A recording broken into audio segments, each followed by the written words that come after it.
myself to treat myself and visit a nearby town. And climbing to the top, to throw myself off in an effort to make clear to whoever what it's like when you're shattered, left standing in the light at a church where people saying, "My God, that stuff she stood him up. No point in us remaining.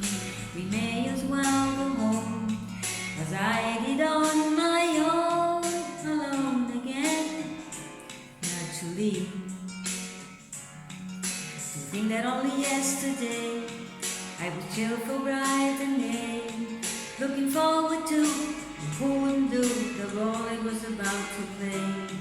But as if to knock me down, reality came around, and without so much as a mere touch, put me into little pieces, leaving me to doubt.